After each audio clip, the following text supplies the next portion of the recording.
It's Brandon Lewis, and before you go off and celebrate 250 years of the greatest nation in the history of planet Earth, before you blow your fingers off with M80s, before you singe your hair, beard, and fingers on the grill, cooking for loved ones, we've got some very interesting and diverse stories. So you'll want to listen to these as you putter around your backyard. But before we get to those, I'm hearing the same thing from grassroots leaders all over Tennessee, the ones who have stood in the gap for 5, 6, 7, 8 years, and that is this. Apathy is running rampant. I've even heard from 2 or 3 people, I kid you not, we would be better off in Tennessee if Joe Biden were in office because people might actually pay attention to state politics. It is very difficult to get people to get engaged. And we have found this here at the Tennessee Conservative.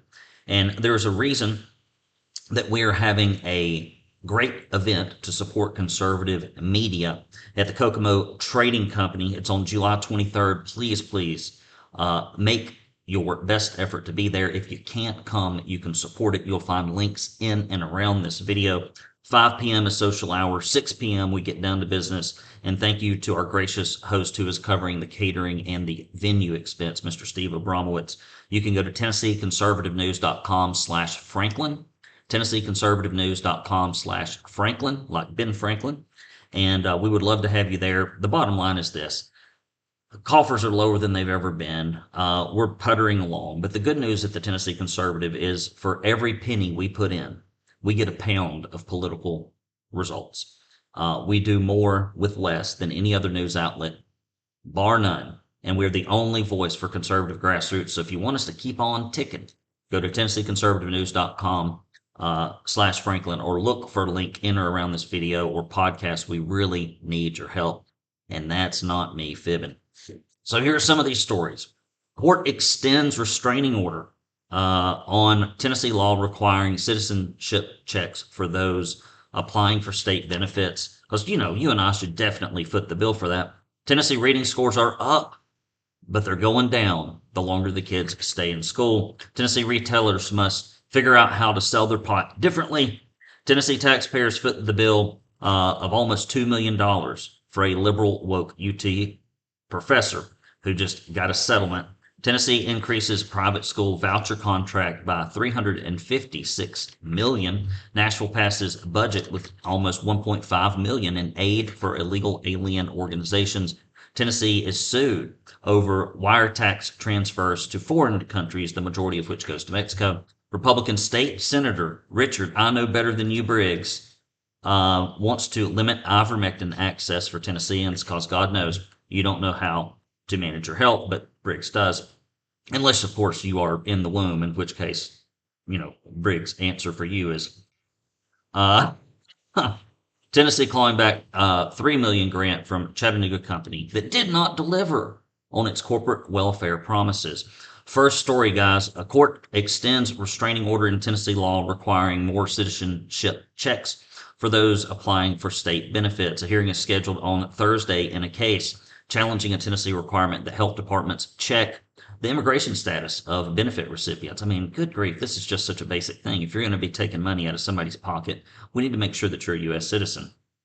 And a House Bill 1710, which requires this and was signed in law by Bill Lee in May. The Department of Health has sent a letter to physicians and patients in May saying they're going to have to start doing this July 1st, which is a couple of days ago now. The Tennessee Justice Center filed a motion in Davidson County Chancery Court on behalf of 3 physicians to stop it, and the court issued a temporary restraining order. A hearing was scheduled for Thursday. However, instead of allowing the scheduled hearing to take place, the judge extended the injunction until July 10th. The new court date will be set if the plaintiffs in the state cannot reach an agreement. So every time we try to do something with this illegal alien BS, as you know, we are thwarted in the courts, but often when the dust settles, we're still in the clear. Tennessee reading scores are up. Of course, they're going to trumpet this all over the place. This will be the only headline that you see in your liberal rags. Preliminary data from 2025 to 2026, the Comprehensive Assessment Program, TCAP, are showing that in English language arts, third graders are up 44.9, which is less than half, from 41.7. However, the issue is overall, only 40.6% of students in grades 3 through 8 meet proficiency standards, which means the longer you're in, the lower it gets. And then about 40% of this year's sixth graders meet or exceed the expectations. 2 years earlier, about 46% of that same cohort met or exceeded standards. So the longer they're in there, the more ground we're losing, as we well know. Tennessee retailers must adapt to new regulations on selling pot, which is what it is. I don't care what the Republicans tell you. They let this camel's nose get underneath the tent in Tennessee. So there was a THCA ban that originally passed in 2025, and there was some back and forth, and they extended that until June 30th of this year. Most products to be impacted are smokable flower or vape products. They've got a cap of 15 THC per serving, whatever that is. And it also prohibits synthetic cannabinoids, eliminates online sales, home delivery, requires age verification for every transaction, and state testing, etc. And I think I don't know what this is, but I've heard it's terrible and it has taken lives of Tennesseans. I'm going to say kratom, kratom, I don't know, called gas station heroin. We need to pick up heroin at the gas station. Why not? We're smoking cigarettes. They'll kill you just as surely, I suppose, maybe perhaps slower. And under the law, it is all banned. And under Schedule 1, which is the same as LSD, marijuana, ecstasy, and possession of any kind is a misdemeanor. So there you have it. Tennessee taxpayers to foot the bill for nearly $2 million as UT Assistant Professor of Cultural Anthropology Tamar Sharinahan, whatever that is, was terminated about her comments on Charlie Kirk. Seems like she's coming out smelling like a rose here, and you and I will get to foot that bill. And of UT's yearly operating budget, the settlement is expected to receive makes up 0.04% of the total. So nothing to sneeze at for one person. Tennessee increases private school voucher contract. This is something I don't really understand as well as I should. Tennessee lawmakers are giving $356 million raise to the company handling the state's 2 private voucher programs. Do we need to spend $350 million to hand out free money? Is that what this is? An increase for the last 2 years of the contract comes after the legislature added 15,000 students to the Education Freedom Scholarship, pushing it to a total of 35,000 for the 2026-2027 school year. If somebody is like a school voucher expert and wants to email this, but it sounds like we're giving all this money away and we're spending millions just to give it away.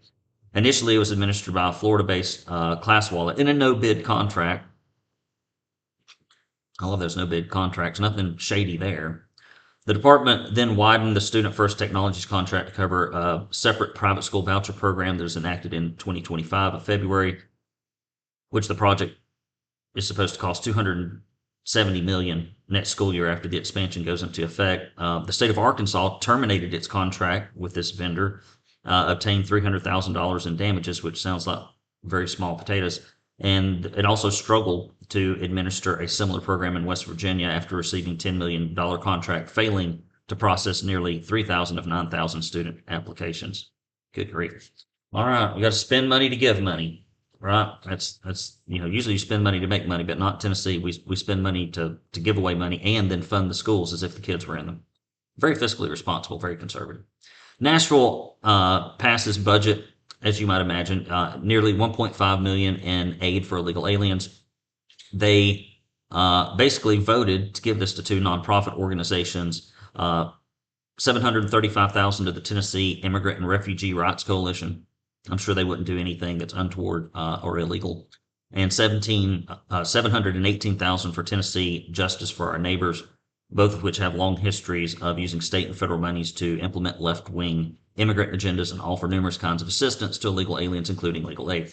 So if you're in Nashville, that's good that you know that your taxpayer dollars are going to that. Tennessee sued over wire transfers. Bo Watson tried to keep money from flooding into Mexico and also to make, Tennessee a little bit less appealing to those who want to break our country's laws and move here and then send all of their funds back home, because that does not help the economy when money is not spent locally. And so it doesn't apply bank-to-bank transactions, military transactions, Zelle, etc. And so Mexico is the largest receiver of this. Over $55 million a year gets sucked out of Tennessee's economy and shipped back to Mexico. The Financial Technology Association believes the bill is unconstitutional. The organization is asking for an injunction to stop the law in Davidson County Chancery Court. Some of the organization's members are not equipped to handle the law. The organization said in its lawsuit, Bill Lee signed it in May, and it takes place January 1. Now, Richard Briggs, who knows more about what's good for you than you do, wants to limit ivermectin for Tennesseans. He said he plans to introduce legislation in 2027, which I'm sure Republicans will get on board with if they want to piss people off in their districts.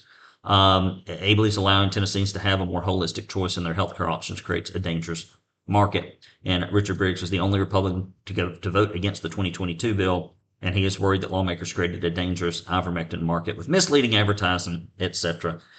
This guy is been in the Senate's top 5 rhino reports in every single one, and he has got a candidate running against him, Kent Morrell, and boy, I would support him over Richard Briggs any day of the week. Okay, some of this corporate welfare is getting clawed back. Can you believe it? Will they get it? I doubt it. So Tennessee Department of Economic and Community Development has taken $3 million of your taxpayer money and wants to get it back because Novonix said that it would create 290 new jobs, created 85, which is about par for the course if they create jobs at all. And it said it has 45 days to repay the money. And it also received a $150 million grant from the U.S. Department of Energy. It's down the toilet, I'm sure. And $103 million tax credits from the U.S. government. And so this is just nothing more than a money laundering scheme. The lobbyists from these companies go up to Nashville and Washington, and they put in a penny worth of PAC money into their campaign accounts, and then they get $1 of our taxpayer money without any real lasting accountability. That's kind of how that works. As you will know, guys, please do come and join us at the Kokomo. I want to take you down to Kokomo. We'll get there fast and then we'll take it slow. Yeah, I'm feeling peppy heading into July 4th. So come down to the Kokomo Trading Company, July 23rd. Please don't leave me there by myself. If I'm there by myself and the event doesn't go well, I may drink myself into trouble.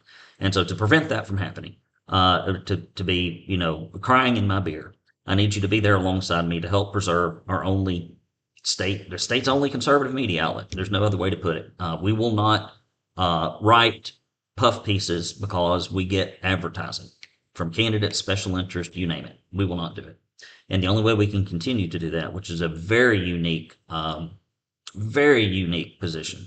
I don't know any other paper that enjoys this position or doesn't enjoy this position as funding, right? If I wanted to make a bunch of money, I would just sell out to the corporations and the establishment, and I would show up and just shake hands and grip and grin and say all Republicans are great and they do exactly what they say they're going to do, and don't worry about it.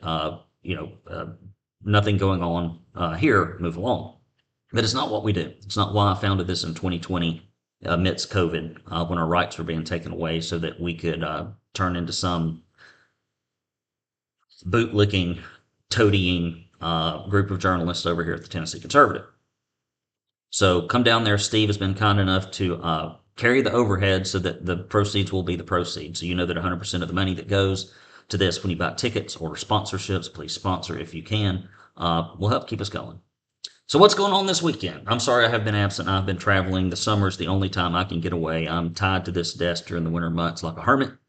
So I have to get all my friend and family visiting, camping, and traveling done primarily in the summer.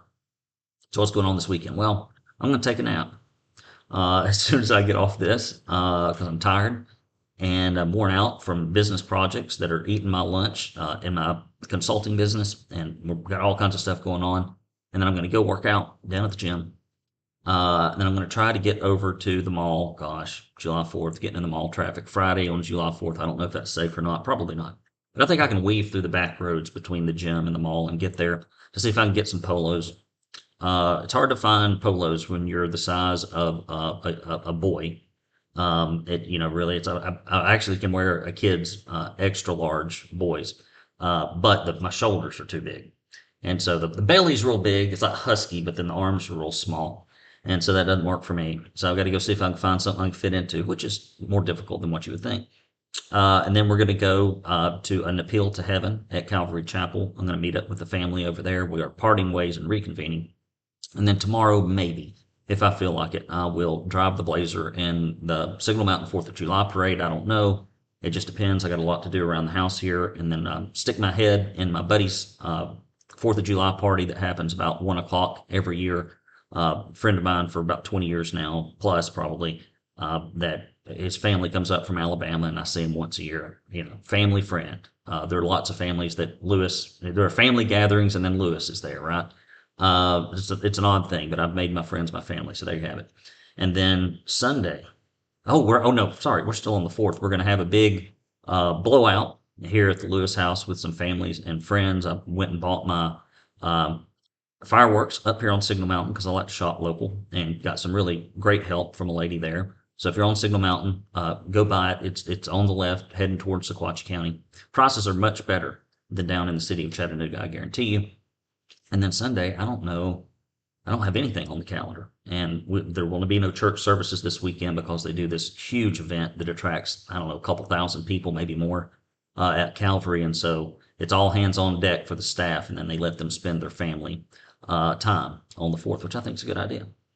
So that's what's going on in the Lewis household. Next week, Olivia will be filling in for me. We're going to go with some friends down to the beach in St. Simon's. I will be absent, but you will be in great hands. And Olivia has been doing a great job helping with this event because I'm just so tied up with work, and I don't take a paycheck from this organization. So I have to be real careful where I spend my time.